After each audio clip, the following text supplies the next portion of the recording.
E aí, turma, a professora Michele Sampaio aqui. Estamos em mais uma aula gratuita para vocês, gratuito por hora, né? Você que está aqui no YouTube agora assistindo a esta aula, você vai assistir gratuitamente, mas daqui a pouco essa aula vai ficar exclusiva para a plataforma. É a primeira revisão de Aracati para técnicos em enfermagem e enfermeiros que nós vamos fazer. Você que vai fazer esse processo seletivo, aliás, você que vai ser aprovado nesse processo seletivo da Prefeitura de Aracati, no estado do Ceará, você já sabe que a prova está chegando, que você não tem banca direcionada específica para estudar.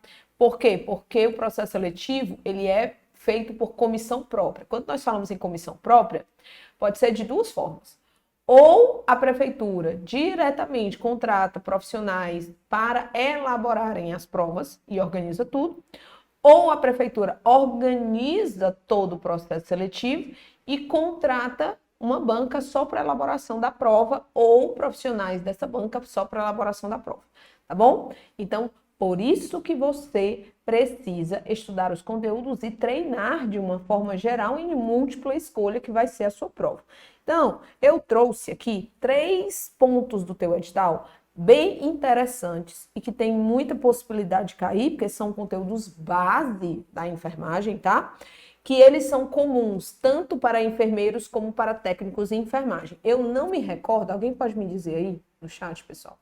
Eu não me recordo se as provas serão manhã e tarde, distribuídas entre os 2 turnos, porque se forem, aí há a possibilidade de você, que é enfermeiro e técnico em enfermagem, né? Você se inscrever aí para os 2 cargos, tá? E fazer prova nos 2 turnos. Se não, esses conteúdos, eles são comuns às 2 categorias, e aí você tá sempre aqui ganhando, além de conhecimento, ganhando estratégia, aprendendo estratégias específicas para você gabaritar as questões da sua prova, tá? Sem mais conversa, vamos começar aqui as nossas questões. Eu vou começar com legislação e enfermagem, que são conteúdos básicos, ó. Resolução 564 de 2017, Código de Ética dos Profissionais de Enfermagem. Continuamos no mesmo Código de Ética ainda, e é isso que vai cair na sua prova.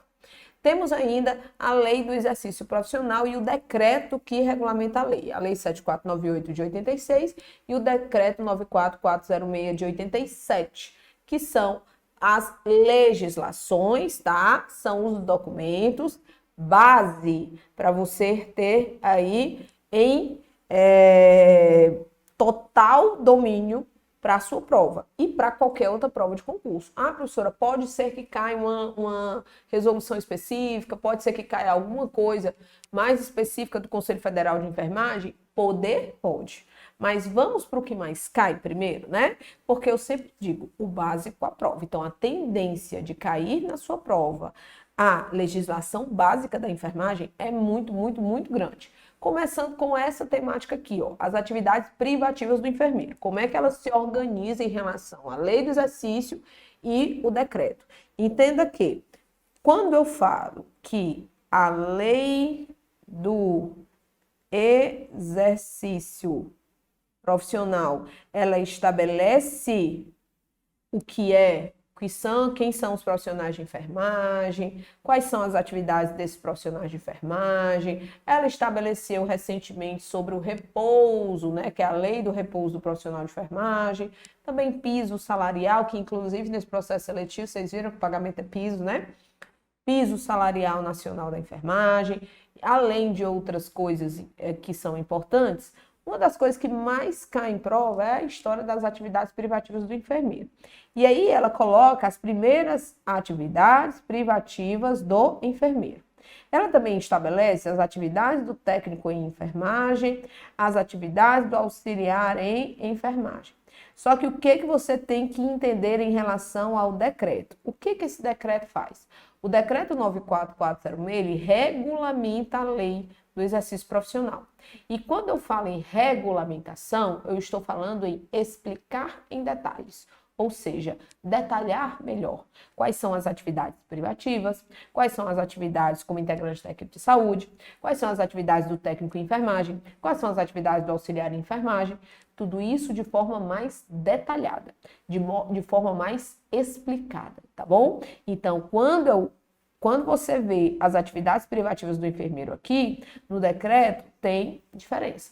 Quando você vê as atividades do enfermeiro como integrante, né, da equipe de saúde, você vê diferença. Quando você vê do técnico em enfermagem, você vê diferença e do auxiliar de enfermagem, idem.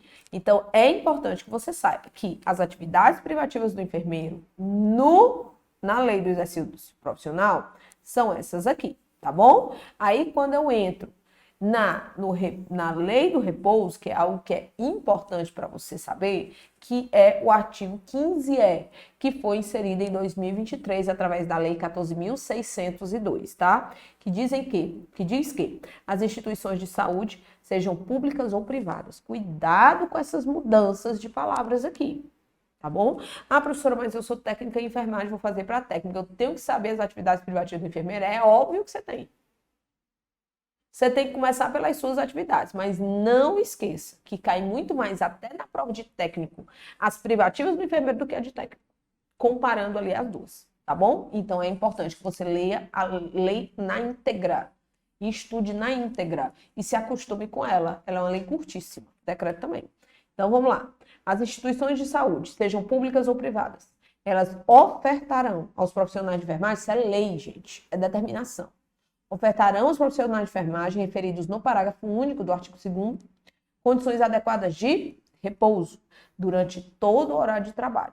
Esses locais devem, olha aqui, ó, ser destinados especificamente para o descanso desses profissionais de enfermagem, devem ser arejados, providos de mobiliário adequado, ser dotados de conforto térmico e acústico, ser equipados com instalações sanitárias e ter área útil compatível com a quantidade de profissionais diariamente ali em serviço, tá? Quando eu levo lá para o decreto 94406, entenda que essa aula não é só uma aula de resolução de questões. Nós vamos fazer revisão, nós vamos resolver várias questões. Para quê? Para complementar a nossa revisão aqui, tá bom? Quando eu vou lá para o decreto 94406 de 87, que regulamenta a lei do exercício profissional, aí eu vou ver as atividades privativas do enfermeiro, mas o que me chama mais atenção em relação ao decreto, né, em comparação com a lei, é as atividades como integrante da equipe de saúde. Porque se você observar aqui, ó, lá na lei também tem participação no planejamento, execução e avaliação da programação de saúde, participação na elaboração, execução e avaliação de planos assistenciais, prescrição de medicamentos estabelecidos previamente em programas de saúde pública, participação em projetos de construção ou reforma de unidades de internação, prevenção e controle sistemático da infecção hospitalar, inclusive ele pode ser membro das comissões, das CCIHs, participação na elaboração de medidas de prevenção e controle sistemático de danos que possam ser causados aos pacientes durante a assistência. Aí eu tenho uma coisa aqui, por que você colocou em negrito, professora? Porque isso aqui tem no decreto, mas não tem na lei. Entendeu? Então, participação na prevenção e controle de doenças transmissíveis em geral e nos programas de vigilância epidemiológica, prestação da assistência de enfermagem a gestante, parturiente, puérpera e recém-nascido. Aí temos outras atividades como integrante da equipe de saúde. Então, aqui, ó, decreto, aqui decreto, decreto, decreto, decreto e decreto. Os outros são comuns, então é importante que você saiba. E aí, quando eu vou volto lá para a lei do exercício profissional, eu tenho as atribuições tanto do técnico em enfermagem, que é isso aqui, só são essas, ó. O técnico em enfermagem exerce atividade de nível médio, envolvendo orientação e acompanhamento do trabalho de enfermagem em grau auxiliar e participação no planejamento da assistência de enfermagem, cabendo-lhe especialmente. Aí ele se resume aqui a essas 4 ações. Claro que quando eu vou, né, para a prática e ver essas 4 ações, é um mundo de coisas. Mas o que eu estou querendo dizer é em relação à quantidade de alíneas na legislação, tá? Participação da programação da assistência de enfermagem, executar ações assistenciais de enfermagem, exceto as que são privativas do enfermeiro, participar da orientação e supervisão do trabalho de enfermagem em grau auxiliar e participar da equipe de saúde.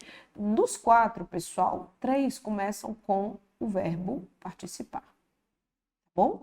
O único que não é o verbo participar é executar ações de enfermagem, exceto as que são somente do enfermeiro, beleza? E aqui o auxiliar, olha só, o auxiliar, ele vai fazer atividade de nível médio de natureza repetitiva. Então, esse termo de natureza repetitiva, ele é muito característico do auxiliar em enfermagem, tá? Envolvendo serviços auxiliares de enfermagem, sob supervisão, bem como participação em nível de execução simples, em processos de tratamento, cabendo-lhe especialmente, aí, ó, observar e reconhecer e descrever sinais e sintomas, executar ações de tratamento simples, prestar cuidados de higiene e conforto e participar da equipe de saúde. Quando eu vou para o decreto, olha as atividades do técnico em enfermagem. E aí ela começa assim, ó, assistir ao enfermeiro. Aí vem daqui até a linha F. E depois, executar a execução dos programas referidos na letra I e O do item 2 do artigo 8º, executar atividade de assistência e enfermagem, exceto as privativas do enfermeiro e integrar a equipe de saúde. Aqui são os que nós tínhamos, né? Olha aqui a quantidade. E olha ainda mais a quantidade lá no decreto do auxiliar em enfermagem. Olha aqui, pessoal. Começa aqui, depois vem para cá e finaliza aqui. Aqui é auxiliar em enfermagem, tá bom? Importante que você observe a legislação e faça essas comparações, porque pode ser que na tua prova ele coloque algo que tenha no decreto, mas que não tenha na lei. E aí, se ele te perguntar com base na lei e colocar algo que tem no decreto, mas que não tem na lei, e você errar, não foi por falta de aviso, não é para errar isso aqui, tá bom? Porque você está sendo alertado. E cuidado com essas coisas de privativo, de atividade de técnico, de auxiliar em enfermagem, de enfermeiro, que é privativo, e o que é integrante, como integrante da equipe de saúde.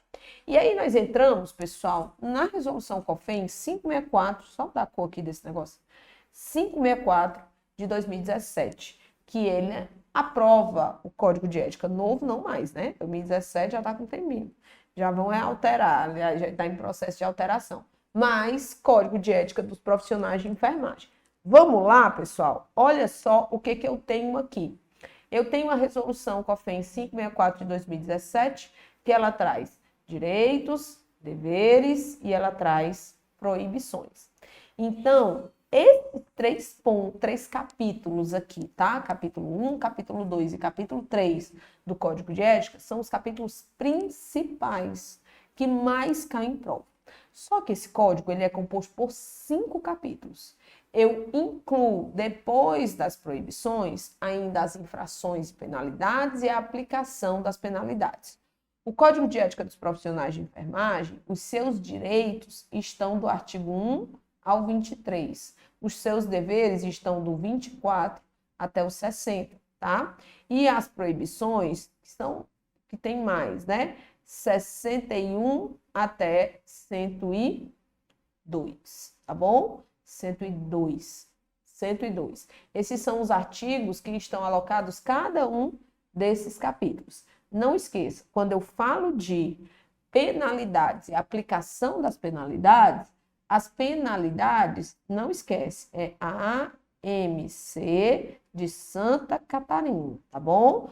A advertência, multa, censura, suspensão e cassação. Se a prova quer cobrar advertência verbal, é com a presença de 2 testemunhas, tá bom? Se ela cobrar multa, não esquece que é de 1 a 10 vezes o valor da anuidade da categoria que fez a infração. Se for censura, não tem um número, só que vai ser, né, registrado no prontuário daquele profissional e também que vai para publicações oficiais. A suspensão, ela pode ser feita por até 90 dias. E a cassação, ela pode ser por até 30 anos. Sendo que profissional que foi cassado, quando finda o período de cassação, ele precisa passar por um período de reinserção, né? Então, é um período de reinserção na profissão. Depois dessa reinserção, é que a carteira desse profissional, se assim for determinado, ela é devolvida a este profissional. Mas a suspensão, findou o prazo, aí a carteira já tem a possibilidade dela ser devolvida, né? Ela já deve ser devolvida. Ok, pessoal, deu para entender aí mais ou menos esse resumo? Como eu falei para vocês, nós temos 5 penalidades. Está aqui a definição de cada uma delas, isso é importante que você saiba, né? Só que nós temos que avaliar qual penalidade será aplicada àquele profissional a depender da gravidade da infração. Então, existem fatores para a graduação da penalidade que são atenuantes, por exemplo, será a primeira vez que ele infracionou o Código de Ética, seja a primeira infração dele, ou situações agravantes, que é ele ser reincidente. Por exemplo, isso é só um exemplo de uma situação atenuante e de uma situação agravante que no Código de Ética são chamados de circunstâncias, agravantes e atenuantes, tá bom? Então, isso aqui, pessoal, não tem para onde correr. Esses pontos aqui, eles são essenciais na sua prova. E para a graduação da penalidade, é importante avaliar a gravidade da infração, as circunstâncias agravantes e atenuantes, o dano que foi causado e o resultado, e os antecedentes daquele infrator. E que circunstâncias atenuantes e agravantes são essas? Está aqui, ó, 112 e 113, ok? Então, atenuantes, ter o próprio infrator procurado logo após a infração, por sua espontânea vontade, tá? E com eficiência para evitar ou minorar as consequências do seu ato, ter bons antecedentes profissionais, realizar os atos sob coação e ou intimidação, grave ameaça, realizar os atos sob emprego real de força física, ter confessado espontaneamente, ter colaborado espontaneamente com a elucidação dos fatos, todos atenuam. Agora, agravam. Ser reincidente, causar dano irreparável, cometer infração dolosamente, cometer a infração por motivo fútil ou torpe, facilitar ou assegurar a execução, a ocultação, a impunidade ou a vantagem de outra infração, enfim, são circunstâncias que agravam aí. E aqui, quais são a aplicação, como é feita a aplicação das penalidades? A depender da infração, tá? Se aplica advertência verbal, ou multa, ou censura, ou cassação. Então, tudo vai depender da pena, aliás, da infração que foi feita. E por aqui eu tenho os artigos que são passíveis de advertência verbal, os que são passíveis de multa, os que são passíveis de censura, os que são passíveis de suspensão e os que são passíveis de cassação. Tá bom, pessoal? Então, tá aí. Outro ponto que cai bastante em prova são as definições ou situações envolvendo, tá, a imperícia, a negligência e a imprudência. Falando de imperícia, é importante que não existe conhecimento. O profissional não tem o conhecimento técnico necessário para executar tal ação, para realizar tal procedimento, por isso ele pode cometer algum ato decorrente de imperícia. Artigo 45 da nossa resolução, tá bom? Então, aqui eu tenho a negligência. A negligência é a falta de cuidado, desleixo, sabe fazer, sabe as regras, tem perícia, mas não faz porque simplesmente eu não ligo, simplesmente eu fui negligente, tá? E a imprudência são atitudes impensadas, é falta de cuidado, é falta de cautela. Então a pessoa foi totalmente imprudente em relação a uma determinada ação, tá? Então tá aí, ó, imperícia, negligência e imprudência. Aí aqui eu vou resolver algumas questões com vocês dessas temáticas. Olha só, em conformidade com a Lei 7498 de 86 e a Resolução COFINS 564 de 2017, assinale a alternativa que apresenta uma situação em que o técnico de enfermagem poderá responder ética e legalmente, tá? Então, qual situação aqui que o profissional técnico de enfermagem pode responder ética e legalmente? Olha só. E aí o item A, ele diz assim, ó, negar-se a efetuar procedimento que foi prescrito pelo enfermeiro.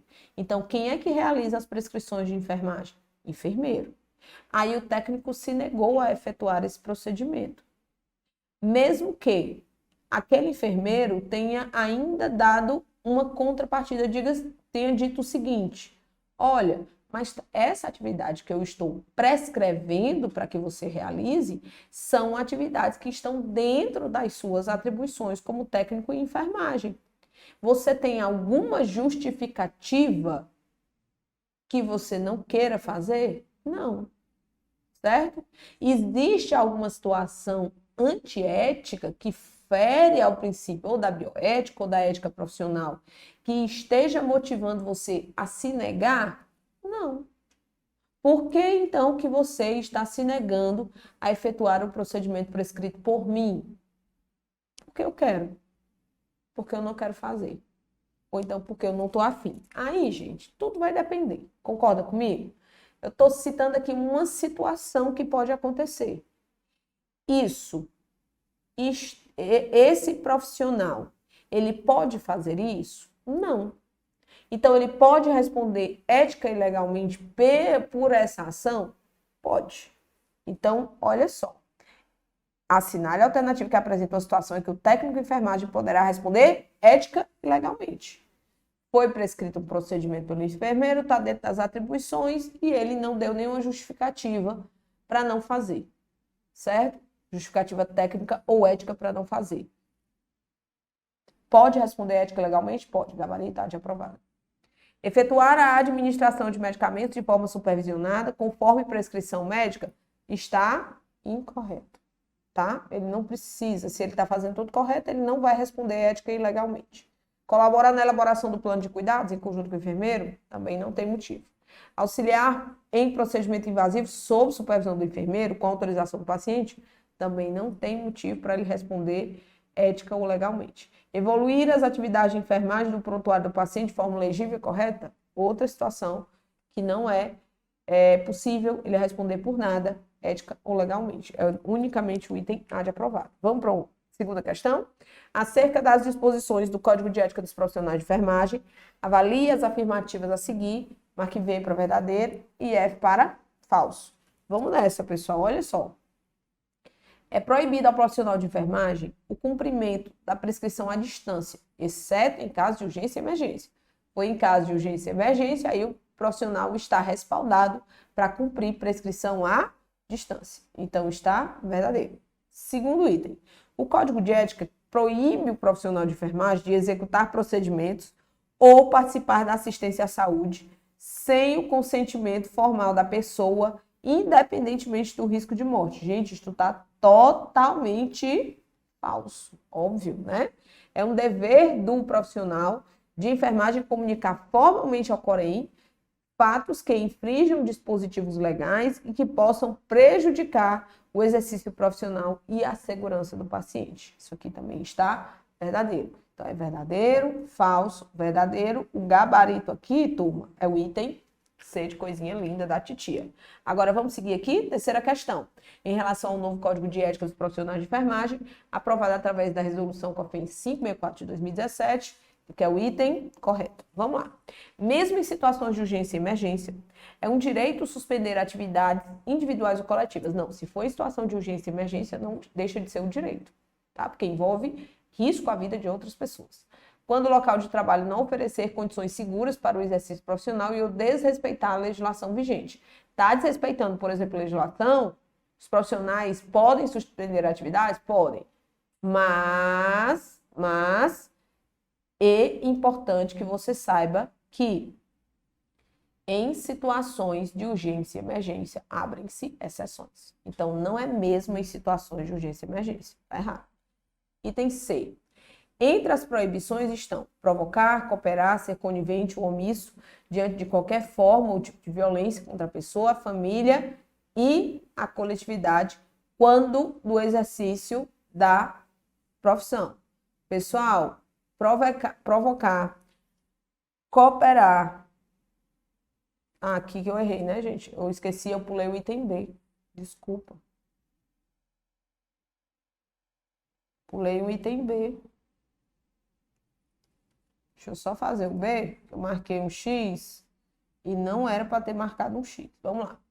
É um dever executar prescrição de enfermagem médica na qual não consta assinatura e número de registro do profissional prescritor. Claro que não, né?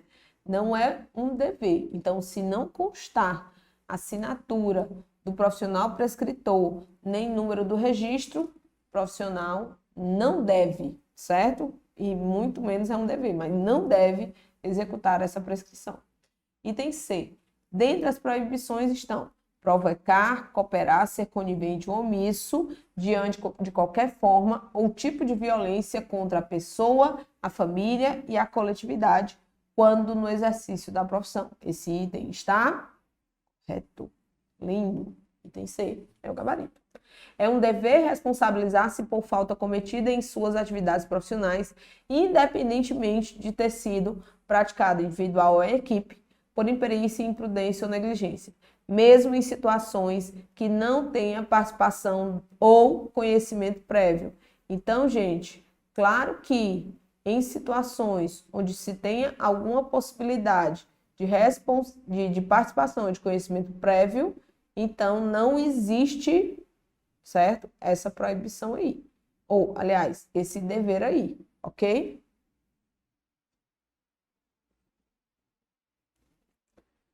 Vamos lá? É dever manter sigilo sobre fato de que tenha conhecimento em razão da atividade profissional, exceto nos casos previstos na legislação ou por determinação judicial. Gente, não tem essa exceção aqui, ó.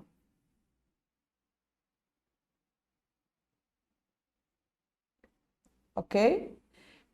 E outra coisa aqui, ó. Com ou sem o conhecimento escrito da pessoa envolvida ou de seu representante legal. Então, precisa desse conhecimento. Não se aplicando quando o fato seja de conhecimento público e em caso de falecimento da pessoa envolvida. Então, tá errado aqui também esse item. O gabarito realmente é o item C de coisinha linda da titia. Vamos começar agora outra temática que talvez você precise estudar do zero.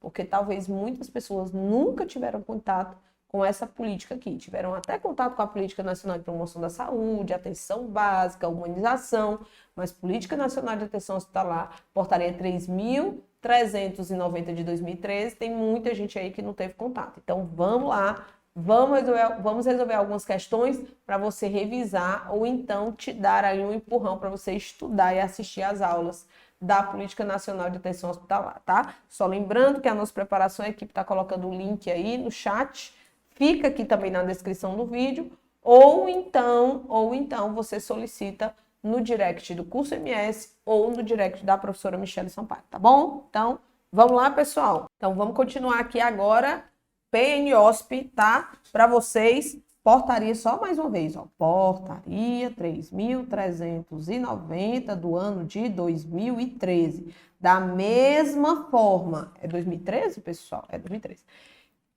Da mesma forma que nós temos a Política Nacional de Atenção Básica, Hoje nós temos a Política Nacional de Atenção Especializada em Saúde, né? Ambulatorial especializada e hospitalar especializada.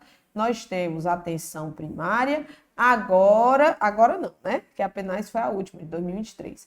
Mas nós temos também a Política Nacional de Atenção Hospitalar. E o que é importante? Você vê os eixos estruturantes dessa política, você vê sempre, no começo dela tem 24, 23, 24 definições. Essas definições caem bastante em provas também, tá?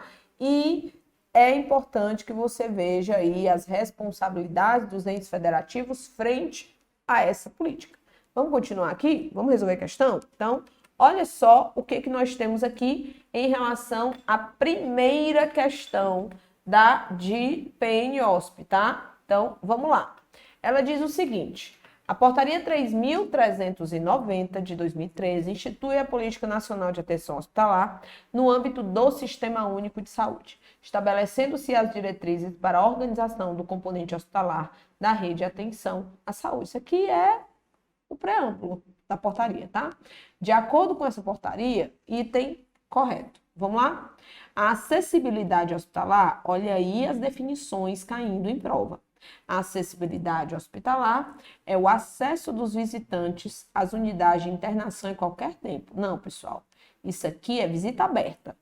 Acessibilidade hospitalar, acessibilidade vem do acesso da possibilidade de utilização por qualquer pessoa. Desde que negociado previamente, aí piorou a coisa, né? Porque aí fica nem visita aberta, nem acessibilidade hospitalar, aí errado. Item B. Apoio matricial é uma escuta ética e adequada às necessidades de saúde do usuário no momento que ele procura o serviço, isso é acolhimento. E na prestação de cuidados com a finalidade de atender a demanda com resolutividade e responsabilidade. Errado. Auditoria clínica é a análise crítica e sistemática da qualidade da atenção à saúde prestada dentro do hospital, incluindo-se os procedimentos, auditar os procedimentos que são realizados, o diagnóstico, como é feito o tratamento, o uso dos recursos e os resultados para os usuários. Isso é auditoria clínica, show de bola. Clínica ampliada são as recomendações desenvolvidas de modo sistemático para auxiliar os profissionais de saúde e usuários no momento da tomada de decisão acerca das circunstâncias clínicas específicas. Isso aqui também não é clínica ampliada, né? Clínica ampliada é olhar singularizado sobre cada situação e cada necessidade. Gerência é a atividade de responsabilidade de comandar um sistema de saúde. Não, isso é gestão, né? Estadual ou nacional, exercendo as funções de coordenação, articulação, negociação, não, mudou. Cuidado com as definições de gestão, de gerência e de gestão da clínica, tá? Que estão lá. Então, tarefa de casa para vocês, seja gestão de casa. Tarefa de casa para vocês. Revisem essas definições. Pega aí aqui depois da aula e revisa essas definições logo para você bater esse conteúdo, tá bom? Diante disso, qual é o único item que eu tenho aqui? Item C de CETRED, Consulpan, com certeza você vai ser aprovado, é o gabarito da nossa questão. Segunda questão, vamos lá, pessoal. De acordo com a Política Nacional de Atenção Hospitalar, assinale a opção que corresponde ao conceito de gestão da clínica. Você viu lá que eu disse assim, ó, cuidado com gestão, gerência e gestão da clínica. Cai. Então, vamos lá. A gestão da clínica, no item A, ele diz assim, ó, são práticas assistenciais e gerenciais, desenvolvidas a partir da caracterização do perfil dos usuários. Pessoal, o que vocês precisam entender é que a gestão da clínica do usuário, para que eu faça uma gestão específica e assertiva da clínica, eu preciso saber qual é o perfil do meu usuário. Então, primeiro ponto, caracterizar o perfil. A partir dessa caracterização, desenvolvem-se, estabelecem-se práticas assistenciais e gerenciais para atender aquela caracterização, aquelas necessidades, por meio de gestão de leitos, corresponsabilização de equipes e avaliação de indicadores assistenciais. Está aqui a definição já no item A de aprovada e nós já gabaritamos, tá? Dispositivo para otimizar a utilização dos leitos. Não, isso é gerência de leitos. tá bom? Quando eu falo em gestão da clínica, eu não estou falando de gestão de leito. Gestão de leito é uma atividade que é feita, gerenciamento de leitos, né? Que é feita para otimizar a utilização de leitos, aumenta a rotatividade dentro de critérios técnicos visando reduzir tempo de internação e abrir novas vagas. Rodar leito, rodar leito, rodar leito, rodar leito, tá? Recomendações desenvolvidas de modo sistemático para auxiliar os profissionais de saúde e usuários no momento de tomada de decisão acerca de circunstâncias clínicas. Também não é gestão da clínica. Análise crítica e sistemática da qualidade da atenção prestada no hospital, incluindo-se os procedimentos, diagnóstico, tratamento, auditoria clínica, né? Então, tá aí o item, o gabarito, item A da nossa questão. Vamos para a terceira? Terceira diz o seguinte, olha aí. Considerando o que dispõe a Portaria 3.390, de 30 de dezembro de 2013, que institui a Política Nacional de Atenção Hospitalar, assinale a alternativa incorreta. O que está errado? Item A. Entre os espaços de produção das ações e serviços de saúde do SUS, apenas os hospitais de ensino constituem-se campos de prática para o ensino, pesquisa e incorporação tecnológica em saúde. Pessoal, espaço de produção de ação e serviço de saúde do SUS são campo de prática para o ensino e para a pesquisa. E não só hospitais de ensino são campos de prática para o ensino e para a pesquisa. Por mais que o termo hospital de ensino você diretamente já ligue a campo de prática e a formação de profissionais, você não pode dizer que somente hospital de ensino é campo de prática para o ensino, para a pesquisa e a incorporação tecnológica, tá? Então, esse aqui já está errado. Os hospitais adotarão, entre as estratégias de valorização dos trabalhadores, a avaliação da atenção à saúde do trabalhador. Essa aqui está correta.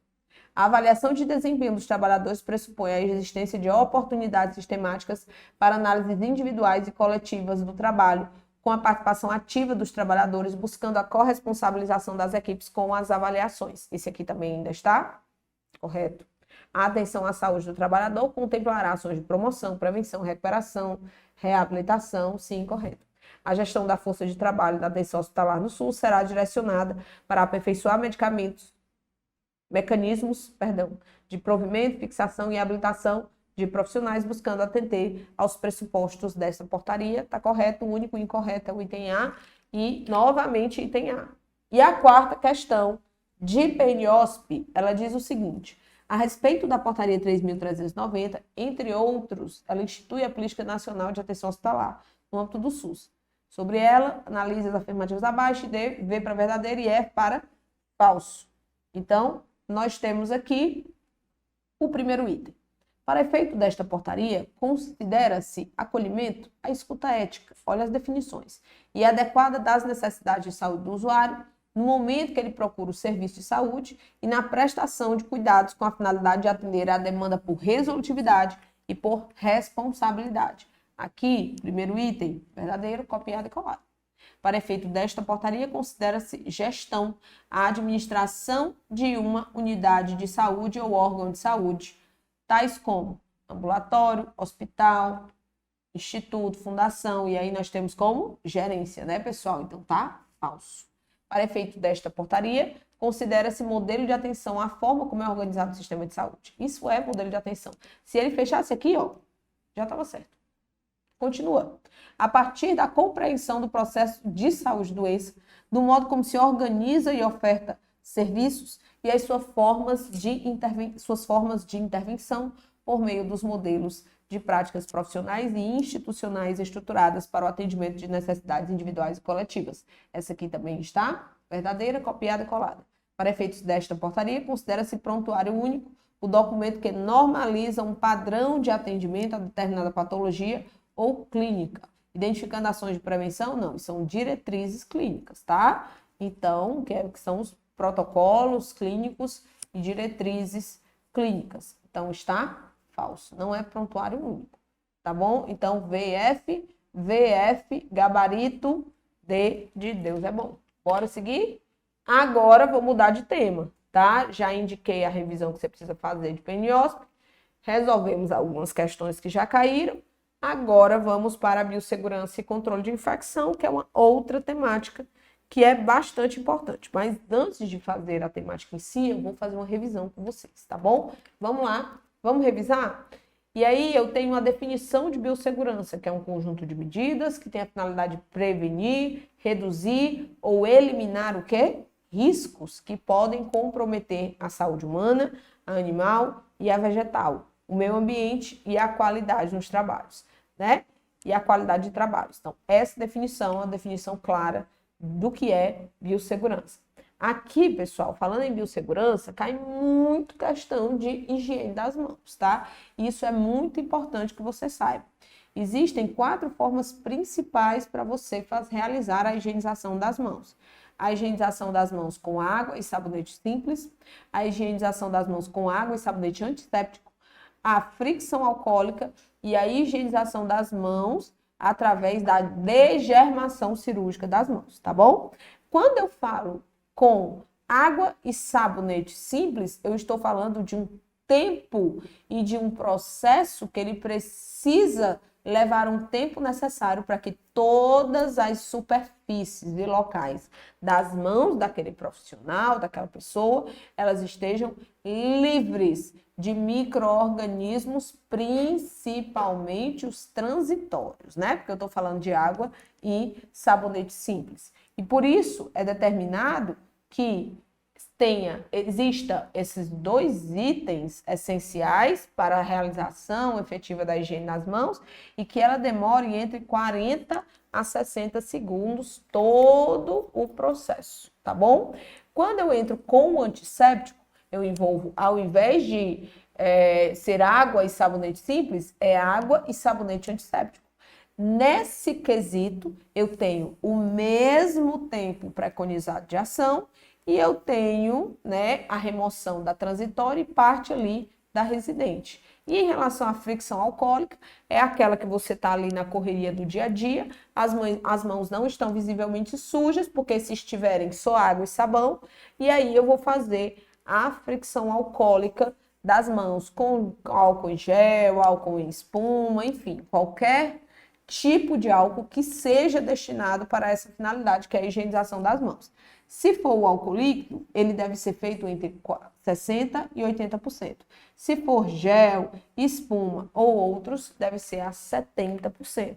Como eu não envolvo água, eu não tenho a etapa da secagem, né? Molha, depois enxágua, eu não tenho isso, então esse tempo preconizado cai para entre 20 e 30 segundos.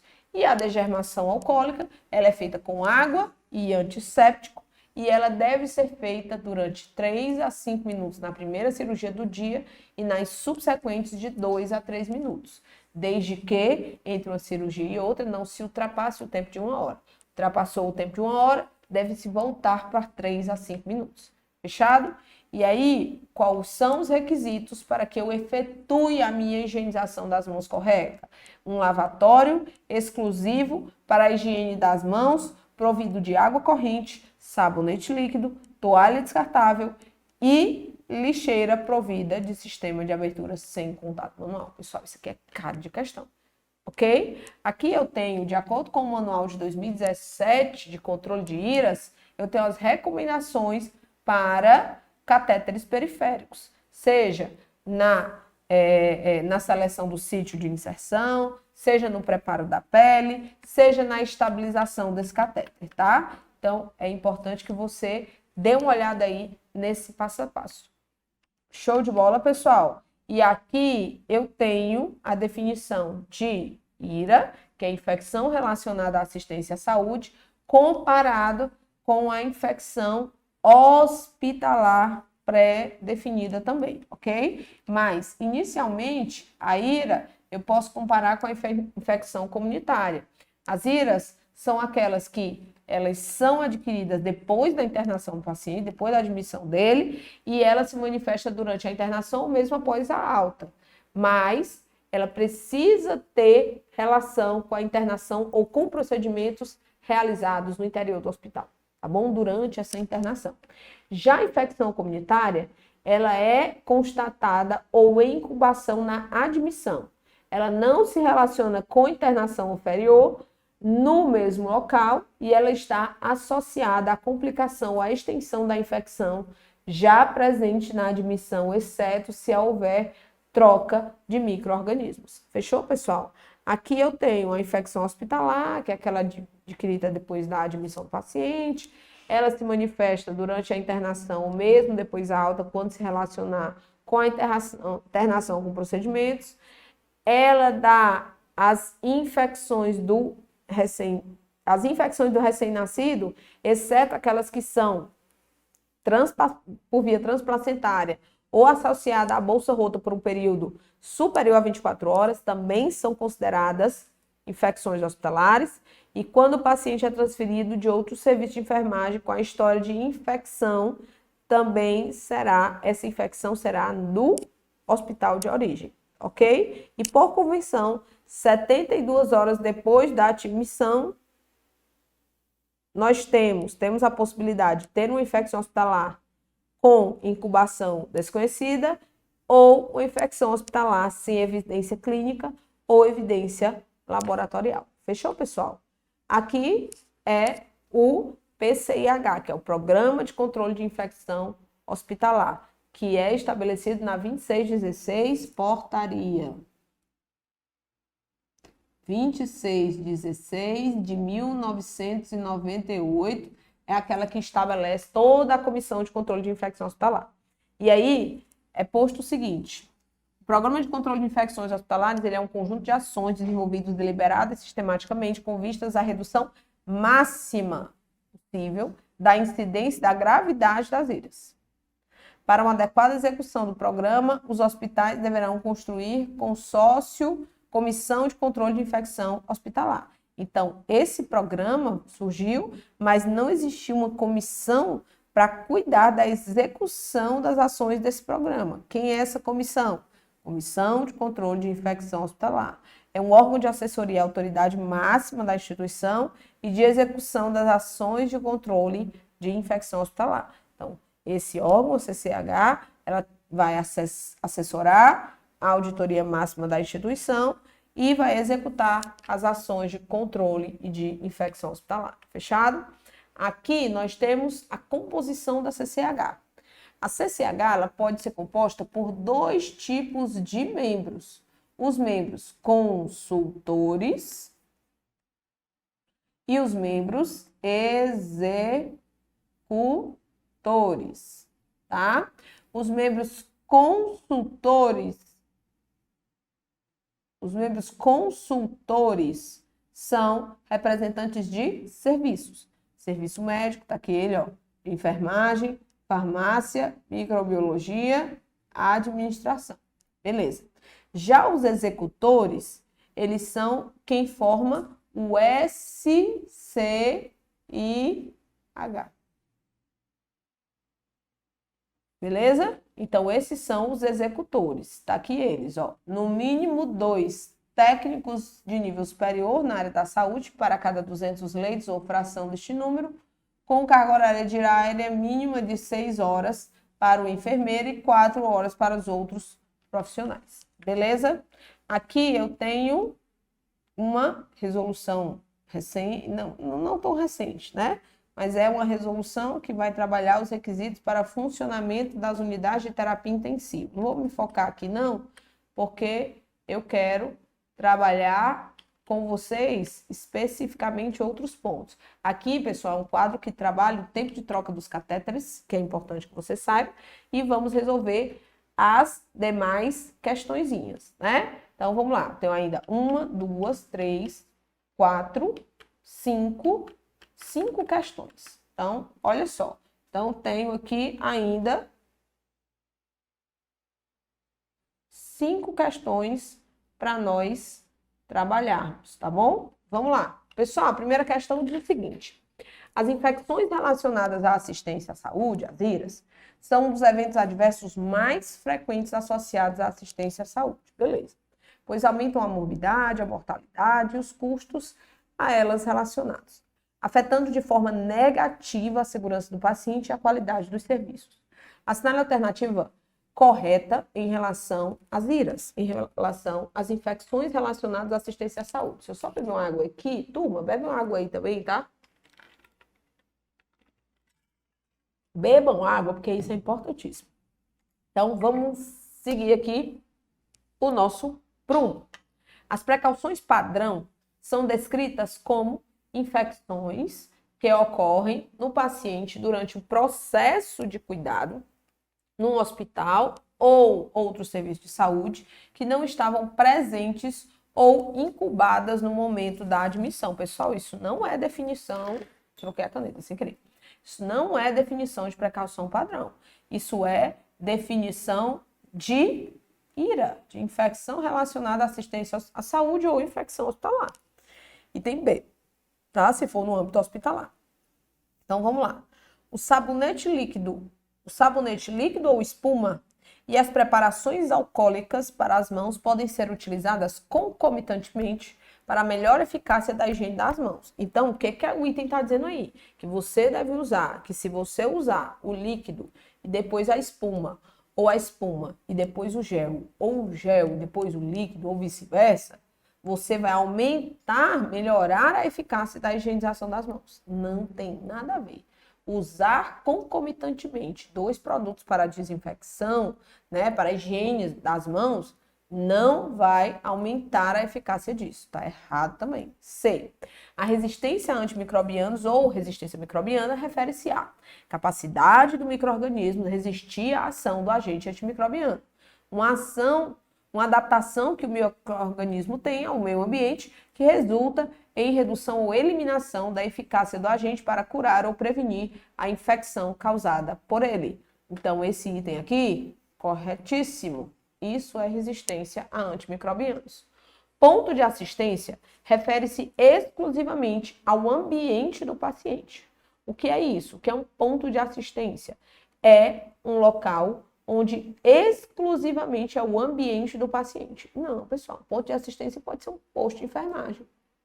Ambiente do paciente, a gente considera ali a ilha do paciente, ou então o quarto do paciente, a enfermaria onde o paciente está, ok? Por exemplo, a área em torno do paciente, ali é a ilha, incluindo a cama, o mobiliário e o equipamento. Mas isso não é ponto de assistência direta, né? Não é definição disso. Então, realmente, item C com certeza, é o gabarito. Segunda questão. As medidas de prevenção e controle de infecções são fundamentais para evitar a disseminação do coronavírus, que é o SARS-CoV-2, e outros micro-organismos também patogênicos. Acerca dessas medidas, vamos lá, V para verdadeiro, F para falso e vamos nessa. Segunda questão, tá? Olha só, a segunda questão da nossa leva aqui de questões. Atualmente, as precauções para contato são suficientes para prevenir a contaminação e a disseminação da Covid-19. Pessoal, é uma doença que passa por via respiratória através de gotículas ou aerossóis, né? Porque depende do que o paciente está ali realizando quando ele está no serviço de saúde. Mas, no geral, ela é transmitida por meio das gotículas, né? Eliminadas ao falar, ao tossir ou ao espirrar. Então, a precaução para a gotícula é uma precaução respiratória. Então, não é uma precaução de contato. Então, por não ser uma precaução de contato, a de contato não é suficiente. Embora, claro que, como as superfícies no ambiente do serviço de saúde, elas fiquem também contaminadas, aí muitas vezes é orientado que se use tanto o avental como as luvas direitinho para evitar essa leva, né, essa transmissão cruzada do micro-organismo. Mas a COVID, ela é transmitida por via respiratória e por meio de gotículas, ok? Tá falso. As precauções, se tá falso, ó, eliminei 2 aqui, ó, tá vendo? O B e o D. As precauções relativas a aerossóis são indicadas para evitar a transmissão de partículas menores ou iguais a 5 micra, que permanecem em suspensão no ar, podendo ser transportadas por longas distâncias. Isso aqui tá verdadeiríssimo. No caso da infecção por meningite bacteriana e rubéola, o paciente pode ser internado com outros infectados pelo mesmo micro-organismo. Sim, por ser gotícula, né? Pode fazer a corte? Pode.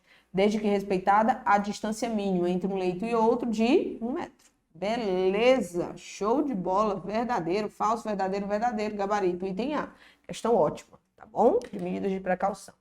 Em relação aos conceitos de limpeza e desinfecção de superfícies em serviços de saúde, analise os trechos abaixo e assinale a alternativa que os classifica correta e respectivamente. Só lembrando, a segunda questão aqui, item A. Agora vamos aqui.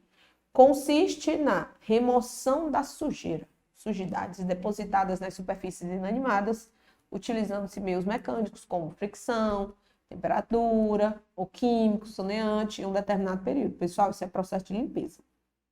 Tá bom? Então, ou é o item A ou é o item C. Consiste em uma limpeza mais completa, incluindo todas as superfícies, tanto horizontais como verticais, tanto internas como externas. Isso é limpeza terminal. Então, limpeza e limpeza terminal. Por último, é um processo físico-químico que destrói todos os micro-organismos patogênicos de objetos inanimados de superfícies, com exceção de esporos bacterianos. Então, esse aqui é a desinfecção. Então, é limpeza, limpeza terminal e desinfecção, gabarito, item C. Vamos na quarta. Aqui era para ser número 4, né? Deixa eu só ajeitar aqui, pessoal. Número 4.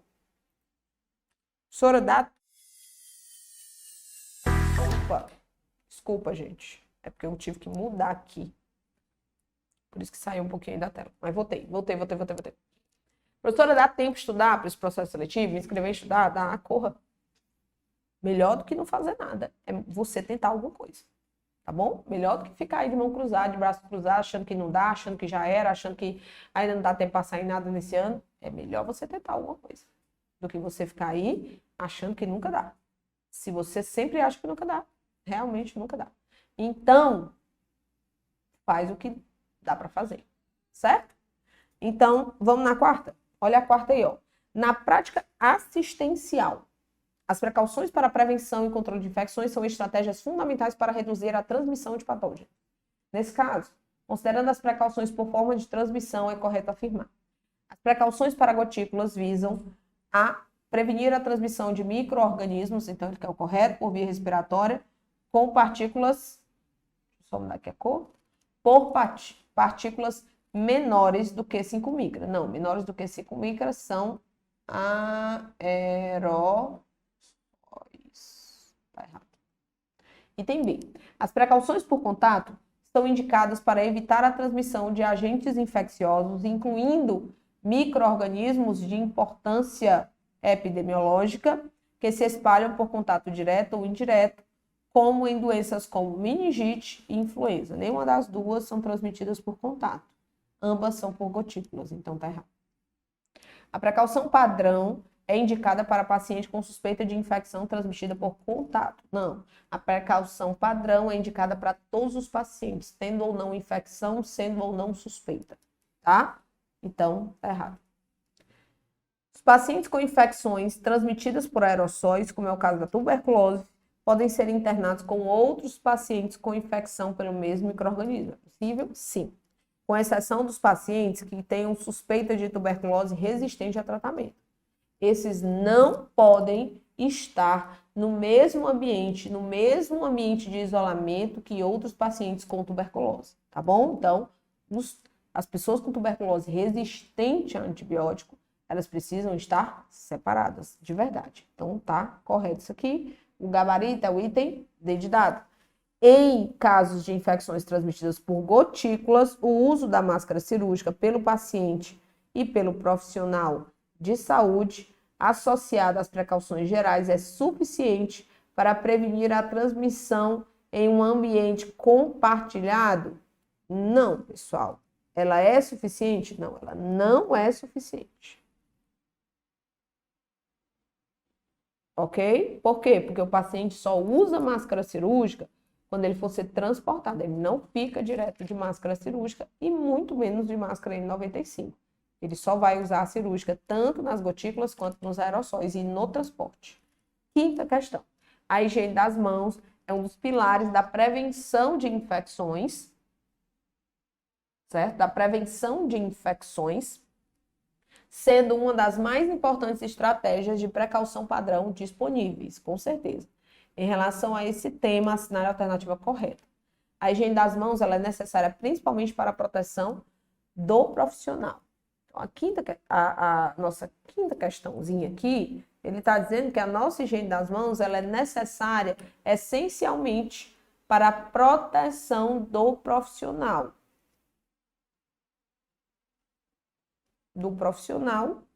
E do paciente, a segurança do paciente, com certeza. Inclusive é uma meta, né, internacional de segurança. A literatura reconhece 3 momentos para a higiene das mãos. Não, gente. São 5 momentos. 2 antes, 3 após. Se você não me viu ainda falar disso aqui, você não assistiu a aula minha, não. Antes de tocar o paciente, antes da realização de procedimentos assépticos. Bom? Após tocar ao paciente, após tocar superfícies próximas ao paciente e após o risco de exposição a fluidos corporais. Exposição a fluidos corporais. Então, não esquece, tá? São 5 momentos. Então, isso aqui já está errado. Item C. A higiene das mãos antes de realizar procedimento limpo ou asséptico serve para proteger o paciente, evitando a transmissão de micro-organismos presentes nas mãos dos profissionais. Com toda certeza está certíssimo isso aqui. Após a exposição a fluidos corporais, lembra que é outro momento de um paciente, a higienização das mãos deve acontecer depois de finalizados, não é de imediato, não é depois de finalizar outros procedimentos, não.